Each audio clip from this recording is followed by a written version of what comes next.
Pemirsa masih di IDX dengan Session Closing dan kami juga masih menggunakan Anda untuk bisa berpartisipasi dan bergabung bersama dengan kami di WhatsApp interaktif di 0812 8788 di 3723 seperti yang tertera di layar televisi Anda nantinya dan ataupun WhatsApp interaktif yang saya sudah sebutkan tadi. Sebelum kita melanjutkan perbincangan, saya akan coba sampaikan terlebih dahulu. Ini 4 saham pilihan yang direkomendasikan oleh Ibu Maria Stefani dan mungkin saja bisa menjadi salah satu referensi untuk Anda. Yang pertama adalah Antam. Tadi juga baru saja kita bahas. Saya akan coba pertegas kembali dari sisi targetnya. Ini bisa mencapai ke 2180.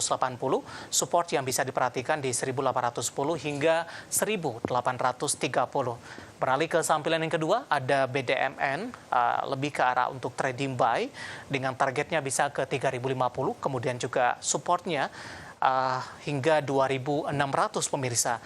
Yang ketiga, saham pilihan ada TINS, juga direkomendasikan trading buy, dengan targetnya bisa ke 1130, supportnya bisa diperhatikan 920 hingga 935.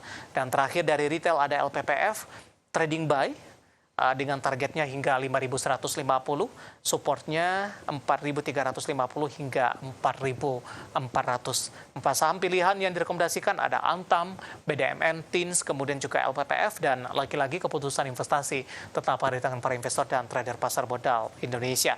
Baik, kita lanjutkan kembali perbincangan bersama dengan Ibu Maria Stefani, Marketing PT Universal Broker Indonesia Sekuritas. Ibu Maria, 4 saham pilihan yang Anda rekomendasikan tadi untuk Antam sudah kita singgung dengan supportnya tadi di 1830 sampai 1810 dan targetnya hingga 2180. Nah, untuk Antam 2180 ini target sampai dengan kapan, Ibu Maria? Lebih ke target jangka pendek sampai menengah ya, Pak David? 2180 target jangka pendek dan menengah.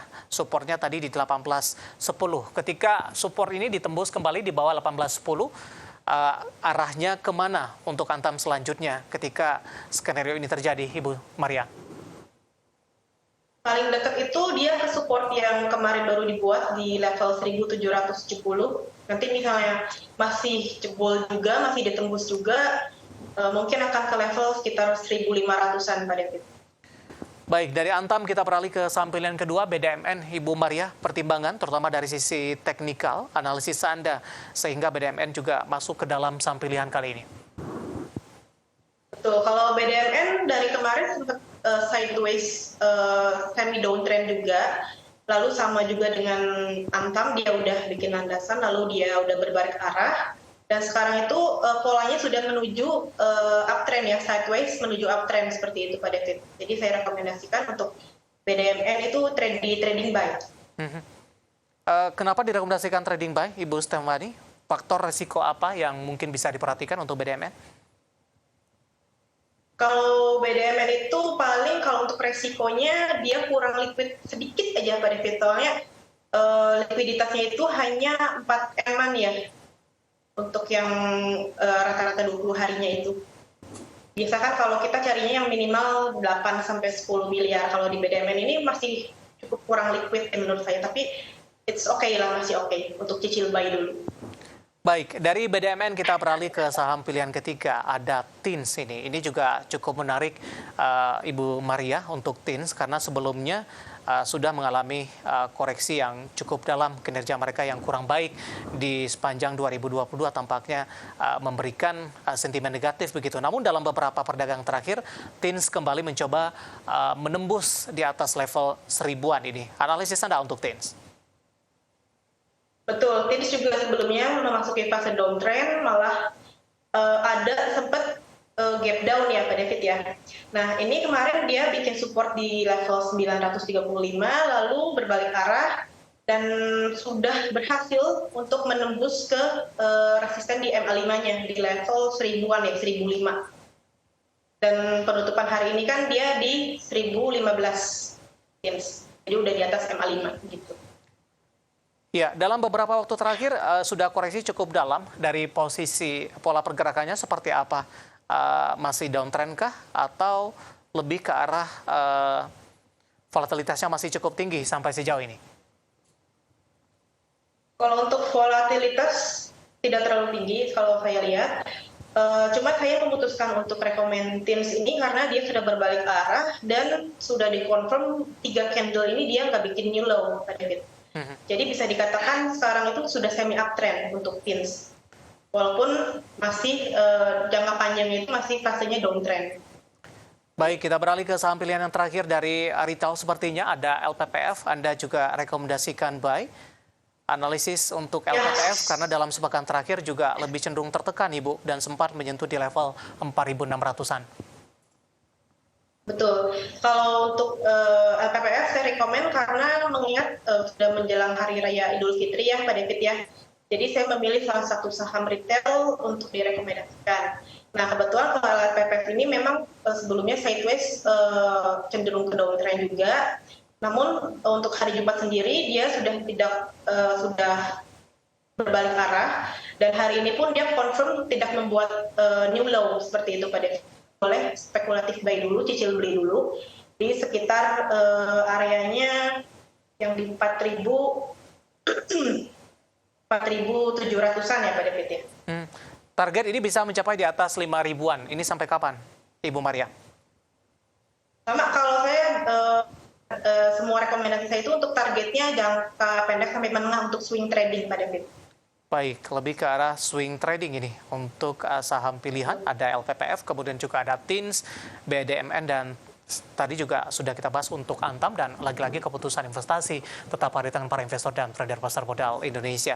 Ibu Maria, kita masih punya satu segmen lagi di WhatsApp interaktif kami. Sudah cukup banyak pertanyaan, nanti kita akan coba ulas satu persatu dan pemirsa kami akan segera kembali sesaat lagi. Kita sudah sampai di segmen terakhir dan terima kasih juga untuk Anda yang masih bergabung bersama dengan kami. Ibu Maria, kita lanjutkan kembali, Bu. Cukup banyak pertanyaan masuk. Saya ke pertanyaan pertama terlebih dahulu. Dari John Aling ini, Kabupaten Alor, Nusa Tenggara Timur, menanyakan saham produsen kendaraan listrik. Ada SLIS, Ibu. Bagaimana analisis secara teknikal dan potensi dalam jangka pendek untuk SLIS? Baik, kalau untuk SLIS sendiri ini trennya masih sideways ya, Pak David ya, downtrend juga, cenderungnya sideways, cenderung downtrend. Kalau saya, kalau belum punya barang lebih baik di skip dulu aja, tapi kalau misalnya sudah punya barang, tentukan level stop loss-nya. Gitu. Di level berapa untuk stop loss, untuk SLIS dengan penutupan di 134 hari ini? Cukup dekat ya sama harga closing hari ini ya, sebenarnya untuk supportnya itu ada di level 168. Baik. Selanjutnya Ibu Liana dari Surabaya menanyakan saham UNTR. Ibu Maria, sudah punya di 28.500. Analisis secara teknikal untuk UNTR nyangkut sepertinya, tapi range-nya tidak terlalu lebar sampai sejauh ini. Ya, kalau UNTR sendiri sebelumnya itu waktu tanggal 27 Februari, berarti bulan lalu ya. Bulan lalu tuh dia bikin gap up yang cukup tinggi ya, Pak David. Ke level 30.150 di gap up-nya. Nah, kecenderungannya sekarang dia downtrend, sideways, cenderung mau nutup gap dulu. Belum ketutup sih, gapnya saya lihat belum ketutup. Ya. Jadi gapnya itu di sekitar level 25.200 sampai ke level 26.475. Masih ada di situ, masih ada gap sedikit di situ. Oke. Nah, ini kemungkinan bisa lanjut naik atau mau tutup gap dulu di sekitar area yang tadi. Selanjutnya ada Bapak Bob dari Jakarta. Ibu Maria menanyakan GoTo, support dan resistennya. Kalau ingin masuk, entry level yang direkomendasikan untuk GoTo.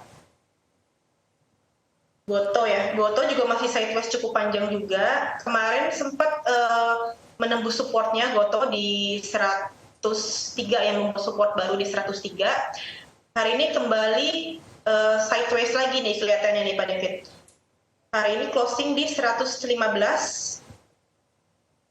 Closing di 115 itu sepertinya terkena resisten juga di MA50 di 117. Hari ini high-nya sempat ke 117 ya, jadi terkena resisten di situ lalu terkoreksi seperti itu, Pak David. Selanjutnya, kalau belum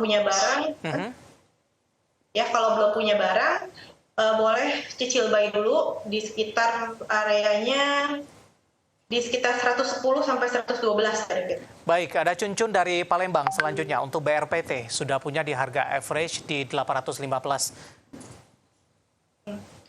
BRPT sama ini juga downtrend juga ya. Memang rata-rata sahamnya dari minggu-minggu kemarin kan kebanyakan turun ya Pak David ya.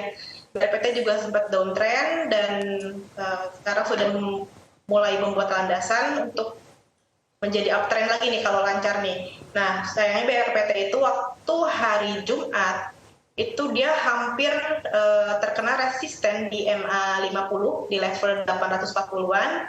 Lalu hari ini juga sayangnya tidak mampu membuat new high dari hari Jumat kemarin.